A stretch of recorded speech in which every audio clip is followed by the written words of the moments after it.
नमस्कार। ल सोचौं त प्रकृति र समाजलाई बुझ्नको लागि कुनै वैज्ञानिक दृष्टिकोण हुन सक्छ।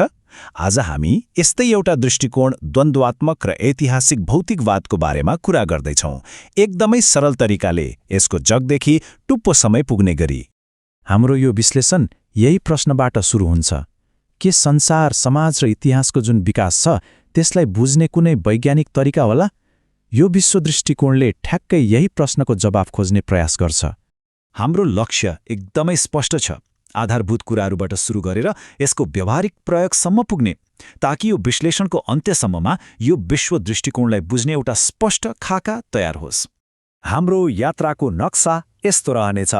हामी द्वन्द्ववादका आधारभूत नियमबाट सुरु गर्नेछौं अनि त्यसलाई समाजको अध्ययनमा कसरी लागू गरिन्छ भनेर हेर्नेछौं र अन्त्यमा विचारहरू कसरी परिवर्तनको शक्तिशाली हतियार बन्छन् भन्ने कुरामा छलफल गर्नेछौं।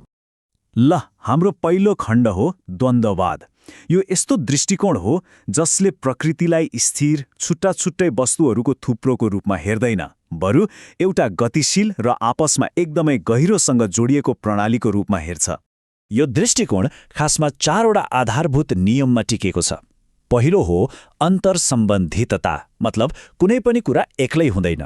दोस्रो, निरन्तर गतिशीलता, सबै कुरा सधैँ परिवर्तन भइरहेको हुन्छ।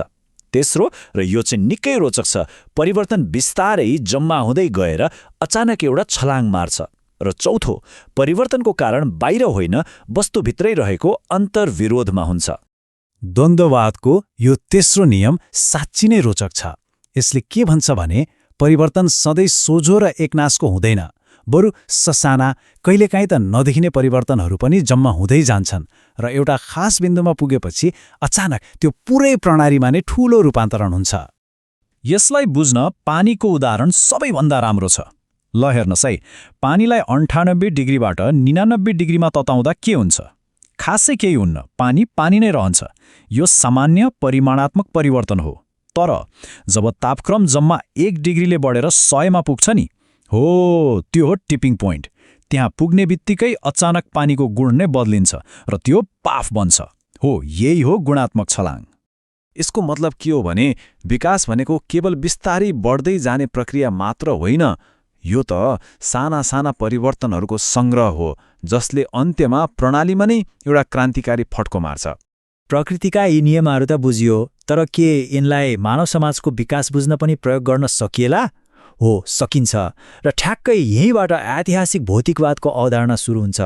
यो सिद्धान्तको सार के हो भने कुनै पनि समाजलाई बुझ्नको लागि हामीले त्यस समाजका मानिसहरूले के सोच्छन् भनेर मात्र हेरेर पुग्दैन, बरु उनीहरूले आफ्नो जीवन चलाउन आवश्यक चीजहरू कसरी उत्पादन गर्छन् भनेर हेर्नुपर्छ। भन्नुको मतलब आर्थिक आधारले नै समाजको राजनीति, कानून र संस्कृति जस्ता माथिल्लो संरचना निर्धारण गर्छ। ऐतिहासिक भौतिकवादको मुटुमा उत्पादन पद्धति भन्ने अवधारणा छ। यो नै त्यो इन्जिन हो जसले समाजको संरचना कस्तो हुने र त्यसमा परिवर्तन कसरी आउने भन्ने कुरा निर्धारण गर्छ। अब यो उत्पादन पद्धतिका दुईवटा भाग छन्। एकातिर छ उत्पादन शक्ति, जसले औजार, मेसिन र मानिसहरूको सिपलाई जनाउँछ, अनि अर्कोतिर छ उत्पादन सम्बन्ध। यसले चाहिँ ती औजार र कारखानाहरूको मालिक को हो र मानिसहरू उत्पादन गर्ने क्रममा एकअर्कासँग कसरी सम्बन्धित छन् भन्ने कुरा निर्धारण गर्छ। इतिहासलाई अगाडि बढाउने मुख्य शक्ति नै यही दुई पक्षबीचको द्वन्द्व हो। जब नयाँ प्रविधि र सिपहरू मतलब उत्पादन शक्ति विकसित हुन्छन्, तिनीहरू पुरानो स्वामित्वको संरचना मतलब उत्पादन सम्बन्धसँग बाजिन थाल्छन्। हो, यही टकरावले नै सामाजिक क्रान्तिलाई जन्म दिन्छ। यो सिद्धान्त अनुसार मानव इतिहासले विभिन्न चरणहरू पार गरेको छ र हरेक चरणलाई त्यसको आफ्नै विशेष उत्पादन पद्धतिले परिभाषित गरेको छ। यस सिद्धान्त अनुसार इतिहास यी 5 चरणहरूबाट गुज्रेको छ र हरेकको आफ्नै उत्पादन पद्धति थियो। पहिलो आदिम साम्यवाद, जहाँ सबै कुरा साझा थियो। त्यसपछि दास व्यवस्था आयो, जहाँ मानिसलाई नै सम्पत्ति मानिन्थ्यो। त्यसपछि आयो सामन्तवाद, जहाँ जमिनमाथिको स्वामित्वले समाज निर्धारण गर्थ्यो। अनि आयो पुँजीवाद, जहाँ कारखाना र मसिन मुख्य भए। र अन्तिम चरण समाजवाद हो, जहाँ उत्पादनका साधनमा सामाजिक स्वामित्व स्थापित हुन्छ भन्ने मान्यता छ। ल, अब हाम्रो यात्राको अन्तिम तर एकदमै महत्त्वपूर्ण भागमा आइपुगेका छौँ। हामीले भौतिक संसार र उत्पादनको कुरा त गर्यौं, तर विचारहरूको भूमिका चाहिँ के हो त? यो भौतिकवादी दृष्टिकोण अनुसार विचारहरू त्यत्तिकै आकाशबाट झर्दैनन्। ती त समाजको वास्तविक भौतिक आवश्यकता र परिस्थितिबाट नै उत्पन्न हुन्छन्। जब समाजको अगाडि नयाँ चुनौतीहरू आउँछन्, तब मात्र ती चुनौतीहरू सामना गर्न नयाँ विचारहरू जन्मन्छन्। र हो, यही नै र कुरा एकदमै शक्तिशाली बन्छ। जब समाजको आवश्यकताबाट जन्मेको एउटा विचारलाई धेरैभन्दा धेरै मान्छेले आफ्नो बनाउँछन्, त्यो खाली दिमागमा घुम्ने सोच मात्रै रहँदैन।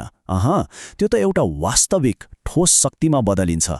यस्तो शक्ति जसले पुरानो सामाजिक व्यवस्थालाई नै उखेलेर फ्याँक्न सक्छ र नयाँ बनाउन सक्छ। र यो सँगै हाम्रो यात्रा लगभग पूरा हुन्छ।